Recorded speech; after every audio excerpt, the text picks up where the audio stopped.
बाबा की वो पॉइंट बहुत अच्छी है कि हम आत्माएं साइलेंस की शक्ति का स्वरूप बने। आप देखो जैसे बाहर कोई आवाज़ हो रही हो तो हम स्वयं भी बात कर रहे हो, सब मुख का आवाज़ हो तो क्या कहेंगे, सब चुप हो जाओ, तो वो आवाज़ सुनाई देगी, है ना। क्योंकि वो जो बाहर है आवाज़ वो सुनाई क्यों नहीं दे रही, क्योंकि मुख से चुप नहीं है। ऐसे ही बाबा हमें कहते हैं कि जब हम आत्मा अंदर से मन बुद्धि से साइलेंस में नहीं है तो बाबा की जो प्रेजेंस है, बाबा का जो साथ है, बाबा के गुण और शक्तियाँ जो हैं, जो निरंतर बाबा हम पर जैसे वर्षा की तरह भेज रहे हैं, वो हम अनुभव नहीं कर पाते क्योंकि हमारा मन बुद्धि बहुत बिजी है। लेकिन जब हम इसे बिल्कुल संकल्पों से परे चले जाएं, इस पुरानी दुनिया का कोई संकल्प नहीं, साइलेंस को इमर्ज करें, तो क्या हो जाता कि बाबा की जो लाइट माइट है वो एकदम से मेरे तक पहुंचने लगती, या कहीं कि पहुंच तो पहले भी रही थी लेकिन हम रिसीव नहीं कर रहे थे। तो रिसीवर ठीक होता तो वो लाइट माइट बाबा की हम तक पहुंचती और फिर हमारे द्वारा हर एक आत्मा को, क्योंकि आज कितनी आत्माएं हैं जो इस विश्व में भगवान को पुकार रही हैं या शांति की, स्नेह की कामना कर रही हैं, तो उन तक फिर वो वाइब्रेशन पहुंचते हैं, प्रकृति तक पहुंचते हैं और हर एक की हीलिंग और रिचार्ज उससे होता है। तो बाबा कहते जैसे ही हम आत्मा इस आवाज़ की दुनिया से मन बुद्धि को निकालते हैं और सेकंड में मन को और तन को साइलेंस की शक्ति के स्वरूप में स्थित करते हैं, तो हम जैसे फरिश्ता बन जाते। फरिश्ता क्या है? भगवान का इंस्ट्रूमेंट, है ना। दुनिया में सभी क्या कहते हैं कि भगवान को तो देख नहीं सकते, तो फरिश्तों के द्वारा हमें सब कुछ मिलेगा। तो बाबा तो ज्योति बिंदु निराकार है। अब सब बाबा को नहीं पहचानते या बाबा के द्वारा जो मिल रहा है वो डायरेक्ट नहीं ले रहे, लेकिन हर एक आत्मा को जैसे बाबा हमें ज्ञान की विधि से प्योरिटी, शांति, सुख का स्वरूप बनना सिखाते हैं, लेकिन हर आत्मा उस विधि से अपने पवित्र स्वरूप, शांत स्वरूप, स्नेह स्वरूप का अनुभव नहीं करेगी, लेकिन हमारे द्वारा कुछ न कुछ अंजलि उनको मिलती रहेगी, है ना। हमारे द्वारा वो आत्माएं प्रकृति के 5 तत्व, शांति की, सुख की, स्नेह की, शक्ति की अनुभूति करेंगे। तो बाबा कहते ऐसा फरिश्ता बनो। और कल बाबा ने बहुत अच्छी बात सुनाई थी कि साइलेंस जैसे समंदर के बिल्कुल गहराई में जाकर मोती लेने के लिए पहले लहरों से पार होना पड़ता है। तो बाबा कहते सारे दिन जब श्रेष्ठ संकल्पों की लहरों में लहराते रहेंगे तो जब चाहे तब साइलेंस में भी चले जाएंगे और मानो व्यर्थ संकल्प चलते हैं, बहुत मैंपन, मेरेपन के आधार से, देहाभिमान के आधार से व्यर्थ संकल्प चलते हैं। व्यर्थ संकल्प का कारण क्या होता है? देहाभिमान, है ना।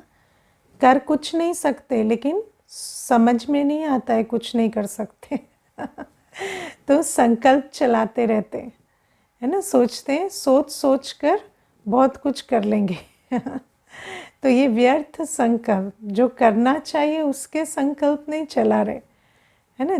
जो आत्मा कंट्रोल में नहीं, जो परिस्थिति कंट्रोल में नहीं, उसके प्रति बहुत संकल्प चला रहे हैं। और ये सब क्या है? देह अभिमान।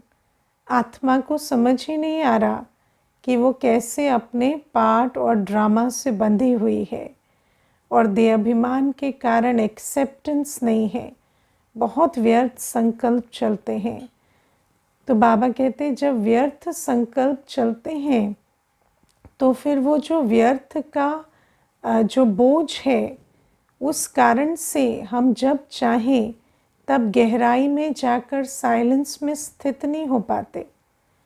लेकिन अगर सारे दिन श्रेष्ठ संकल्प चलें, और श्रेष्ठ संकल्प चलेंगे तो नहीं, चलाने पड़ेंगे। तो अगर सारे दिन ज्ञान के आधार से श्रेष्ठ संकल्पों की कॉन्शियसली रचना करें, स्थिति का निर्माण करें, तो जब भी चाहेंगे और 1 सेकंड में बैठेंगे और साइलेंस में चले जाएंगे, और उस साइलेंस की अवस्था में बाबा का प्यार, गुण, शक्तियाँ, सब कुछ जैसे हमारे द्वारा प्रकृति को और हर आत्मा को अनुभव होगी। और जितना हमारी अवस्था बड़ी मजबूत और गहरी होगी, है ना, जितना अवस्था में जैसे, है ना, गहराई होगी, तो उतनी आत्माओं को, उतनी रेंज तक वो जो साइलेंस की शक्ति के आधार से आत्माओं को परमात्मा उपस्थिति, परमात्मा गुणों, शक्तियों का अनुभव होगा।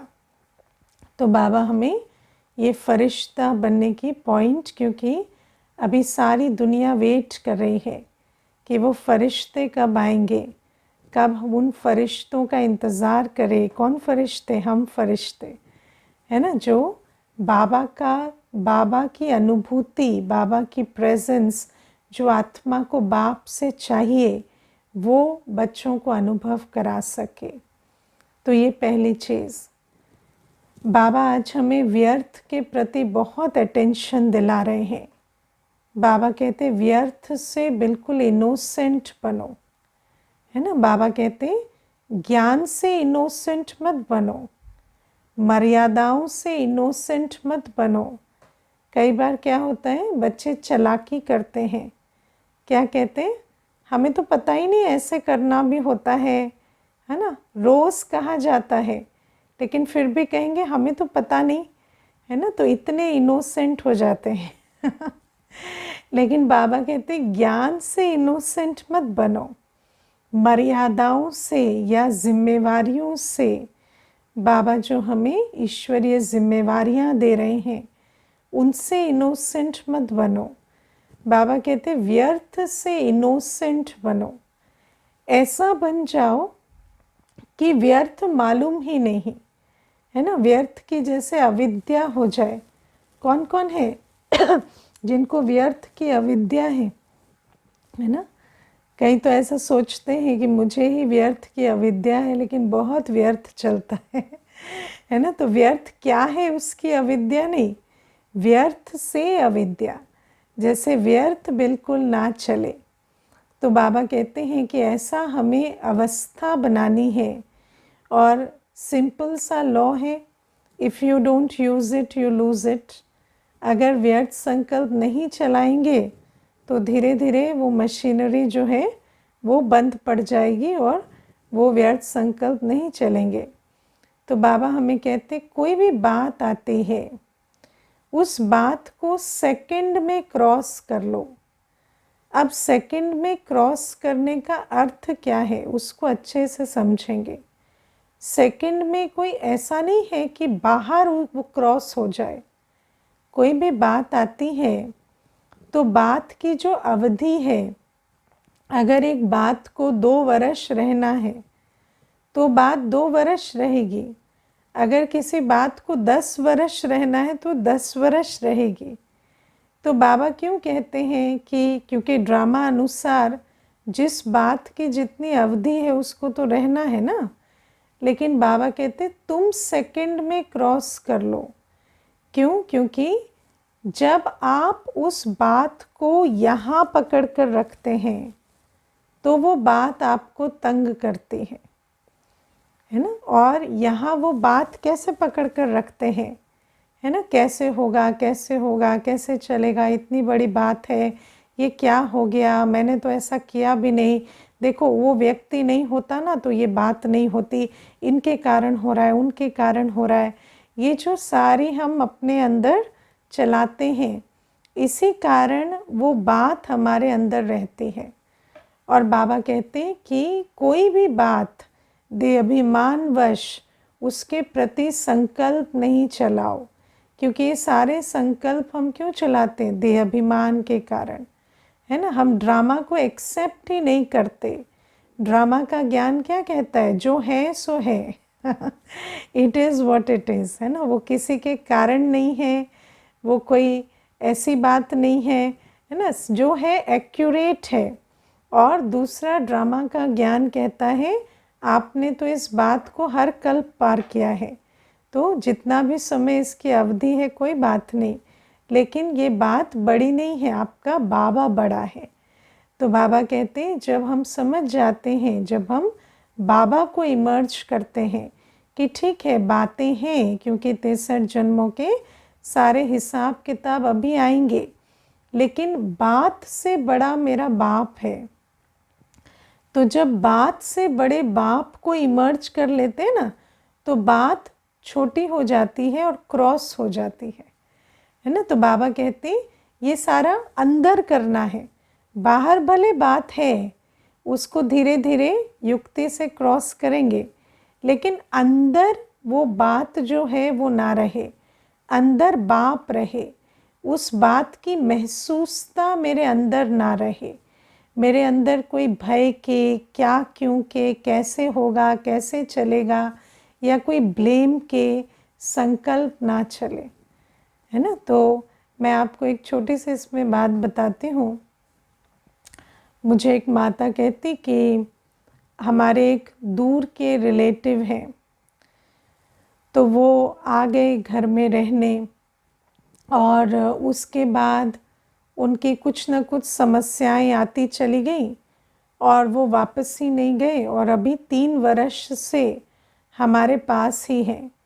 और अब ऐसे हालात हो गए हैं कि उनके जो भी करने धरने वाले थे वो शरीर छोड़ गए सब कोविड में तो अभी जैसे वो आए थे तो उस समय 15 वर्ष अराउंड के थे, अभी 18 वर्ष के हुए हैं, अब उनका कोई कुछ करने वाला भी नहीं है।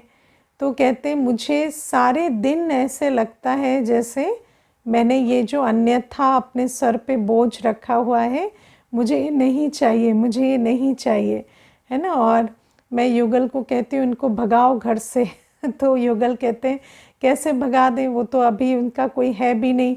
तो मैं उनको पूछती हूँ तो आप ज़िंदगी भर उनको पालेंगे क्या रख के, ऐसे ऐसे। तो मुझे कहते मैं आपको फ्रैंकली बता देती हूँ क्या चल रहा है। तो बहुत झगड़े होते हैं और अंदर मैं इस बात को बिल्कुल एक्सेप्ट नहीं कर पाती कि इनको अब मुझे, है ना, इनके लिए मुझे भोजन बनाना है या इनके लिए कुछ करना है। अब आप सोचेंगे कैसे कठोर दिल है या जो भी है तो मैंने कहा नहीं मैं कुछ नहीं सोच रही, आप कहिए। तो फिर उस प्रकार से कहने लगी। तो अब आप सोचो ये जो सारा कुछ जो अंदर चल रहा है किसके वश, देहाभिमान के वश। जब ड्रामा बना बनाया है और आपने हर कुछ प्रयत्न करके देख लिए, है ना, ऐसा तो नहीं है कि कोई प्रयत्न नहीं किए, आपने सारे प्रयत्न करके देख लिए, आप सारे दिन भी प्रयत्न में लगे हुए हैं, लेकिन फिर भी वो बात बदल नहीं रही तो वो तो फिर आपका ड्रामा है ना। तो उस ड्रामा को अगर एक्सेप्ट करें और फिर ये जो सारे दिन चलता है ना, मैं नहीं कर सकती, मैं नहीं कर सकती, मैं नहीं कर सकती, अब नहीं कर सकती, नहीं कर सकते चलेगा तो कितना आप सोचो। बाबा कहते हैं ना व्यर्थ के रोल बनते जाते, है ना। और वो सारे जो रोल हैं वो जो अंदर इकट्ठे हो रहे हैं उससे कितना कचरा पैदा हो रहा है। तो बाबा कहते हैं ऐसे में फिर क्या करना है, बाबा को बाप को इमर्ज करो कि ऐसे क्या बड़ी बात है, 2 रोटी खा लेता है रहता है ना। अब ऐसे में कुछ और किया नहीं जा सकता। मैं ये नहीं कह रही कि सबको बुला के घर में रख लो, है ना लेकिन जब ऐसी परिस्थिति है कि आपने सब कुछ ट्राई कर लिया, वो उनका है ही पार्ट आपके साथ रहने का, तो फिर क्या करें? तो उसको तो फिर कर्म बंधन ही कहेंगे ना। तो ऐसे समय पर फिर आपको बात को जितना आप चिंतन करेंगे, उतना बात जो है वो बड़ी भी अनुभव होगी, बड़ी मुश्किल भी लगेगी, वो बात आपकी चिंता कष्ट का कारण भी बनेगी। लेकिन अगर आप उस बात को क्रॉस कर जाएं, एक बार याद करके कि क्या बड़ी बात है ना, क्या बड़ी बात है, बाबा मुझे इतना शक्ति दे रहा है, क्या इतना सा नहीं कर सकते? और वैसे भी जो ड्रामा प्रमाण जिसका है उसके भाग्य का वो खा रहे हैं, तो हमें उसमें क्या करना है? तो जब इस प्रकार से चलें तो फिर बाबा कहते कि इसमें बात को क्रॉस सेकंड में किया तो सिद्धि स्वरूप बन जाते, है ना। ये जो विधि है कि बाप को देखकर सेकंड में बात को क्रॉस किया तो फिर सिद्धि स्वरूप बन जाते। और दुनिया में सिद्धि स्वरूप कितनी बड़ी बात है। सिद्धि स्वरूप तो जो चाहे वो कर सकता है। तो बातों को देखते हैं तो बाप से शक्ति नहीं ले पाते, और बातों को एक सेकंड में पार करें, बाबा के साथ बैठ जाए, तो कोई भी बात इतनी बड़ी नहीं कि आप उसको पार ना कर सकें या फेस ना कर सकें। तो ये छोटी छोटी जो रोज़ की बातें आती हैं ना, जैसे कि मैं आपको बहुत छोटा सा एक और बताती हूँ।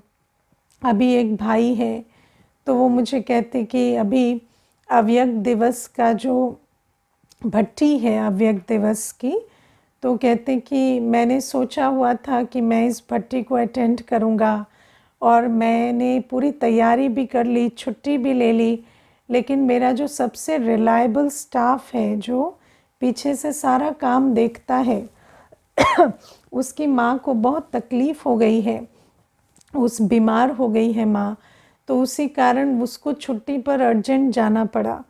तो अब ये इतनी बड़ी बात आ गई है, तो मुझे अब टेंशन होने लगी है या व्यर्थ चलने लगा है कि कहीं मेरी भट्टी ना मिस हो जाए, है ना। तो मैंने उसको कहा कि आपके कंट्रोल में जब ये नहीं है कि वो कब जाएगा, तो फिर आप इस बात की प्लानिंग अभी से क्यों कर रहे हैं कि अव्यक्त दिवस पे मैं आ पाऊँगा नहीं आ पाऊँगा, है ना। आप अपना दृढ़ संकल्प रखो कि बाबा बैठा है, हम भट्टी क्यों नहीं करेंगे, ज़रूर करेंगे।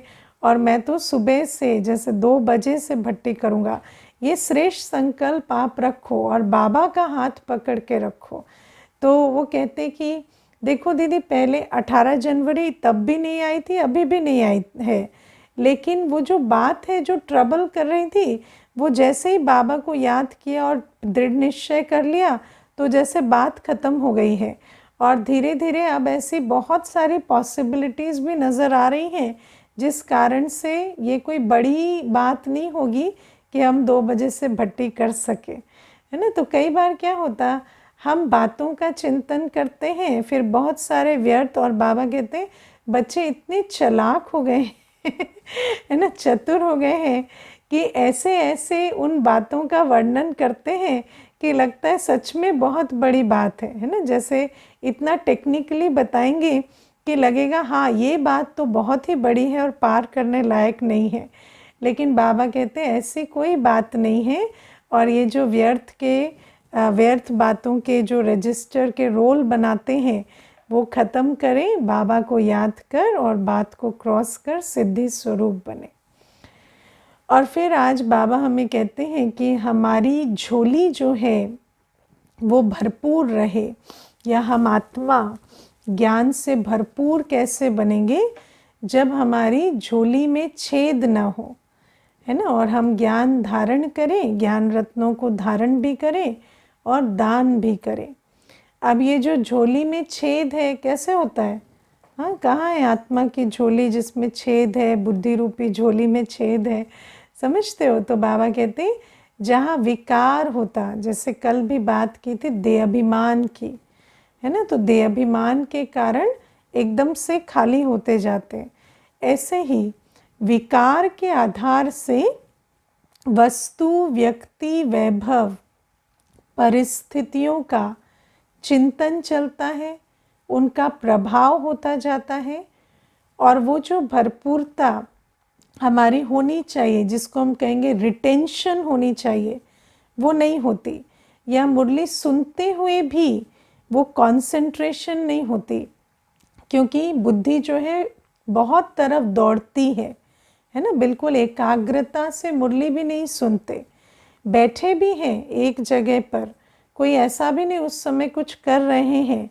कई बच्चे ऐसे बहुत कायदे से भी मुरली सुनते हैं, लेकिन मुरली सुनते हुए भी आप देखेंगे जब आप थर्ड रीडिंग फोर्थ रीडिंग करते हैं तो आपको लगेगा कि पहली बार तो ये पॉइंट सुनाई ही नहीं दी थी, है ना, या ये पूरा पैराग्राफ ही ये था, सुनाई ही नहीं दिया।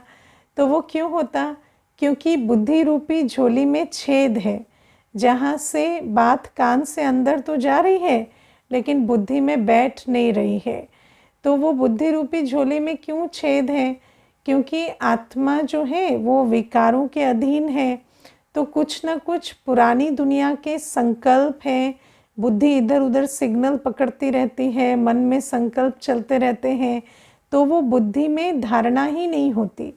और फिर ज्ञान रतन ही धारण ना हो तो फिर आगे की बात तो छोड़ ही दो कि मंथन करना या स्वरूप में लाना। तो बाबा कहते सबसे पहले तो मुरली को ध्यान से सुनना, है ना। मुरली को जैसे जैसे जैसे मुरली चलती है तो मुरली की सारी पॉइंट्स मेरी बुद्धि में बैठें, उसके लिए हमें बहुत पवित्र बुद्धि चाहिए। बाबा हमें कहते हैं ना, शेरनी का दूध सोने के बर्तन में ठहरता है।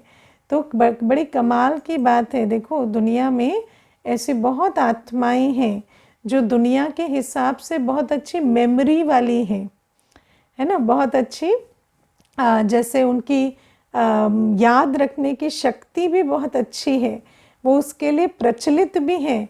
लेकिन जब मुरली सुनते तो मुरली याद नहीं रहती ये बड़ी कमाल की बात है। तो बाबा हमें कहते हैं कि ये जो मुरली बुद्धि में धारण हो, बाबा की महावाक्य बुद्धि में धारण हो, उसके लिए बुद्धि में बहुत प्योरिटी चाहिए, बुद्धि में इतनी एकाग्रता होनी चाहिए। क्योंकि जहाँ पर वस्तु व्यक्ति वैभव का चिंतन होगा ना, जहाँ बुद्धि इधर उधर सिग्नल पकड़ेगी तो मुरली याद नहीं रहेगी।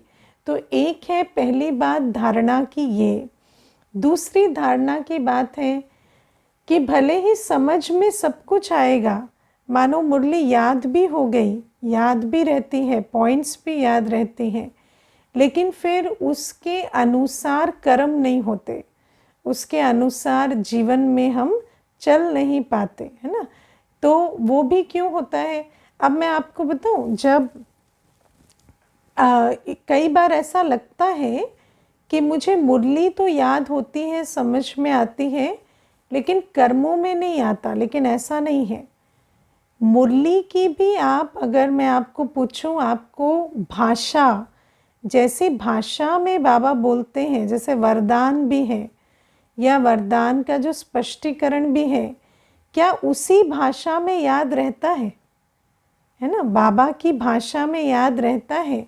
ये सब बातें ध्यान देना, है ना। हमें मुरली की भाषा में याद रहनी चाहिए, जैसे बाबा बोलते हैं ना वैसे याद होनी चाहिए। और आप सोचो कि क्यों याद नहीं होती? क्योंकि बाबा की फ्रीक्वेंसी अलग है, मेरी फ्रीक्वेंसी अलग है।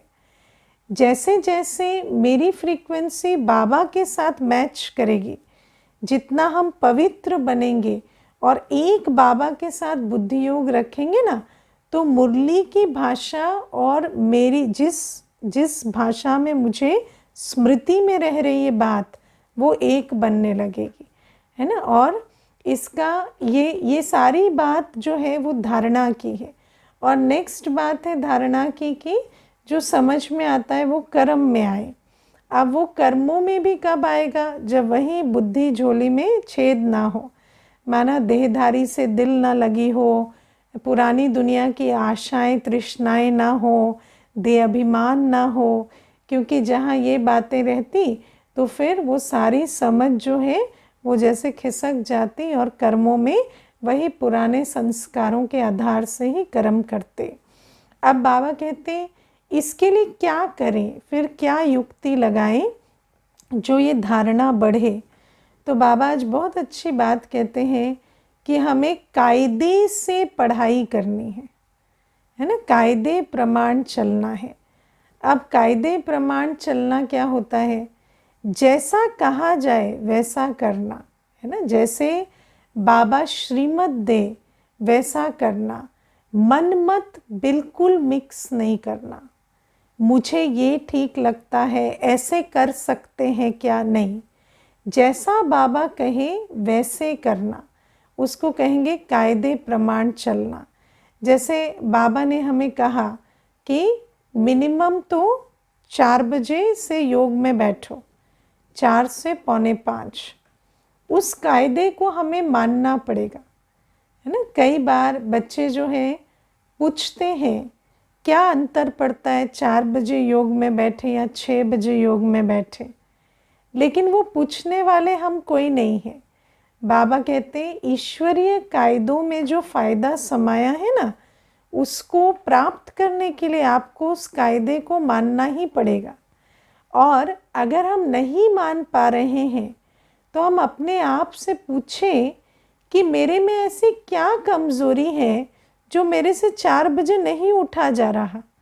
हम बाबा को ना पूछें कि 6 बजे उठने में और 4 बजे उठने में क्या अंतर है। बाबा हमें पूछता है कि 6 बजे उठ सकते हो, 4 बजे क्यों नहीं उठ सकते, है ना। तो ये हम अपने को पूछें।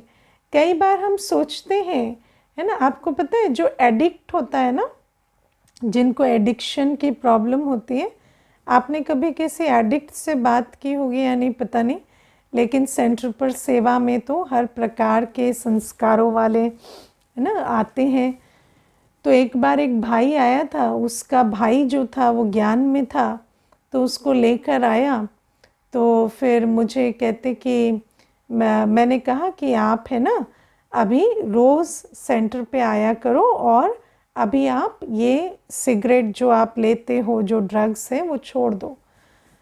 तो वो मुझे कहते कि छोड़ तो मैं अभी सकता हूँ लेकिन मैं चाहता नहीं हूँ। ये लोग सोचते हैं मैं एडिक्ट हूँ लेकिन मैं चॉइस से पीता हूँ। तो आप सोचो, वो आधे घंटे बहस करता रहा कि मैं तो चॉइस से पीता हूँ, लेकिन उसको रियलाइजेशन नहीं है। तो मैंने कहा कि चॉइस से अगर आप पीते हैं तो फिर तो छोड़ सकते हैं ना। तो कहते हाँ, पर मैं छोड़ना चाहता ही नहीं ना, तो मैं चाहता नहीं इसलिए मैं नहीं छोड़ता, ऐसा नहीं है कि मैं छोड़ नहीं सकता। तो मैंने कहा चलो ठीक है, आप छोड़ के दिखा दो एक बार इनको। तो कहते नहीं, मैं वो चाहता ही नहीं, मैं करूँगा ही नहीं। तो अब आप सोचो, व्यक्ति जो है वो कहता है कि मैं ये नहीं करता क्योंकि मैं करना नहीं चाहता, पर वास्तव में क्या है, कर नहीं सकता। तो हमें अपने आप को पूछना है कि बाबा के जो कायदे हैं उनको मानने में हमें क्या तकलीफ़ होती है। वो जो तकलीफ़ है ना, वो जो संस्कार हैं, जो बंधन बन रहे हैं, उन्हीं के तो परे जाना है। तो उन कायदों को तो मानना पड़ेगा ना। हम अपने से पूछें कि हम बाबा को क्यों कहते हैं हम 6 बजे उठ के योग कर सकते हैं क्या, हम क्यों नहीं अपने को पूछते 4 बजे क्यों नहीं उठ सकते। और अगर आज 4 बजे नहीं उठ पा रहे हैं तो हमें क्यों लगता है हम सतयुग में जाएंगे और सतयुग में वहाँ पर पंछियों के साथ हम भी उठ जाएंगे। और सतयुगी संस्कार नहीं बनाएंगे तो कैसे जाएंगे, फिर हम कर ही क्या रहे हैं यहाँ, है ना। तो हमें कायदों की बात समझनी है। बाबा हमें कहते हैं शुद्ध भोजन करना है। अब शुद्ध भोजन में व्यक्ति कहता है कि मुझे टेस्ट नहीं आता, लेकिन बाबा कहते हैं कि सबसे पहले तो कर्मेंद्रिय जीत है ना। हम सुख स्वरूप आत्मा है, कैसा पता चलेगा जब टेस्ट और इसके और उसके।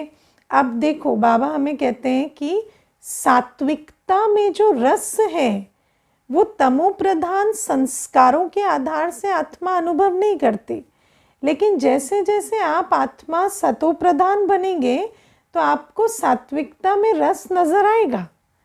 लेकिन वो जो तमो प्रधान संस्कार हैं, जिनके कारण हमें सिर्फ तमो प्रधान में ही टेस्ट आता है, उस संस्कार को तो हमें बदलना होगा ना।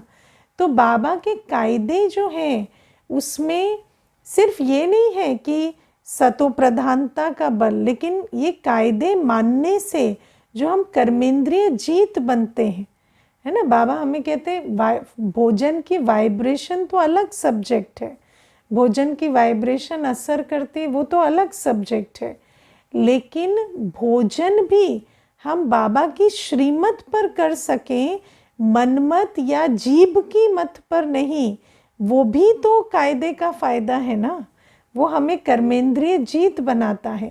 तो इसीलिए बाबा हमें कहते हैं जब हम श्रीमत के बंधन में रहकर सब कुछ करते हैं ना, तो उससे हम बहुत सारे पुराने संस्कारों के से बंधन मुक्त बनते हैं, है ना। बाबा कहते हैं ये वो बंधन है जो सब बंधनों से छुड़ाता है।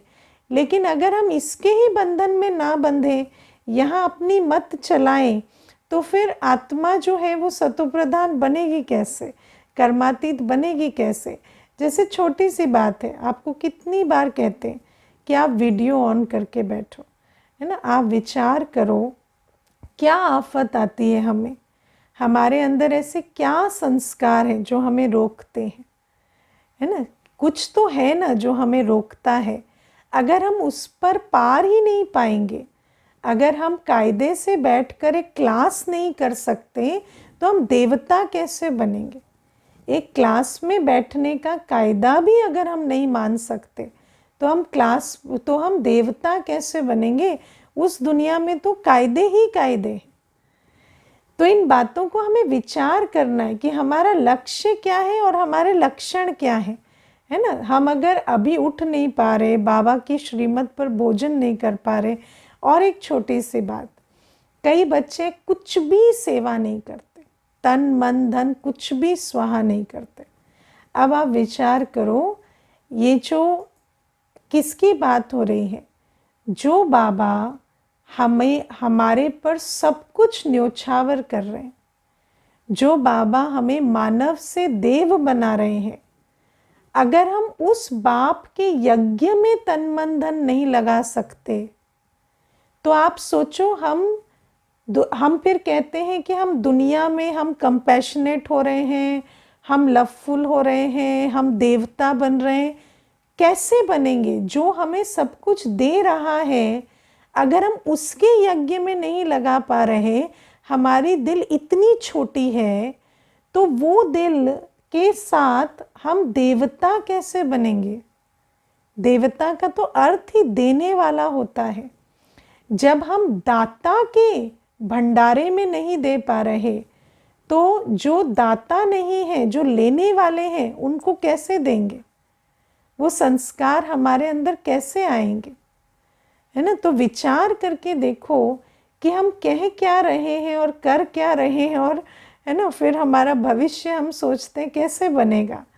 तो बाबा हमें कहते, कई बार देखो, एक भाई था, कुछ भी सेवा नहीं करता था, और मुझे रोज़ कहता था मेरे में बहुत परिवर्तन आया, मैं बहुत कंपैशनेट हो गया हूँ, मेरी दिल बहुत बड़ी हो गई है। तो मैंने उसको कहा आपको कैसे पता चला आपकी दिल बड़ी हो गई है। तो मुझे कहता मेरी बेटी के ऊपर बहुत गुस्सा करता था पहले, आजकल बेटी पे गुस्सा नहीं करता। तो मैंने कहा बस बेटी तक ही कंपैशनेट हुए बेटी को क्या करते, बेटी को थोड़ी मारते पकड़ के। तो बेटी तो वहाँ तो मोह है। तो आप सोचो, व्यक्ति मोह के वश है और सोच रहा है कि मेरी दिल बड़ी हो गई है ना। अभी तक तो मोह से ही नहीं निकला है, सिर्फ जहाँ मोह है वहीं पे ज्ञान अप्लाई हो रहा है। और बाबा कहते व्यक्ति सोच क्या रहा है कि मैं तो देवता बन गया। तो बाबा कहते हैं जब तक हम इन छोटी छोटी श्रीमत का पालन नहीं करेंगे, है ना। मैं पहले भी बता रही थी, एक भाई थे, एक माता ज्ञान में चलती, तो युगल रोज़ कहते 4 बजे में 6 बजे में क्या फ़र्क है, 4 बजे में 6 बजे में क्या फ़र्क है, तुम 6 बजे योग करो। तो माता ने कहा कोई फ़र्क नहीं है ना, तो आप 4 बजे क्यों नहीं उठते? तो कहते उठ जाएंगे, क्या बड़ी बात है ना। फिर कोशिश करते रहे, महीने भर उठ नहीं पाए। तो फिर कहते हाँ कुछ बात तो है, ये 4 बजे उठा क्यों नहीं जाता? तो फिर वो कहते तुम कैसे उठ जाती हो? तो कहते इसके लिए बहुत तपस्या करनी पड़ती है, इसके लिए हमें ज्ञान का डोज मिलता है, हम बाबा की याद में रहते हैं, तब हमारा ये डिसिप्लिन मेंटेन होता है। तो वो भी थोड़ा थोड़ा फिर उनकी बुद्धि नरम हुई। तो बाबा कहते हैं ये जो ईश्वरीय कायदे हैं ना, ये कोई साधारण कायदे नहीं है, इनका हमें पालन करना है, और इन्हीं कायदों के आधार से हमारी अवस्था ऊंची बनेगी, बुद्धि की झोली जो है वो छेद बंद होगा। और बाबा हमें इसके अलावा कहते हैं कि रूप बसंत भी बनना है, और बाबा हमें कहते हैं कि 5 विकारों से भी दूर रहना है, जो पहले पॉइंट डिस्कस की कि जहाँ विकार होता है वहाँ ज्ञान भी धारण नहीं होता और प्रैक्टिकल में अप्लाई भी नहीं होता। अच्छा, ओम शांति।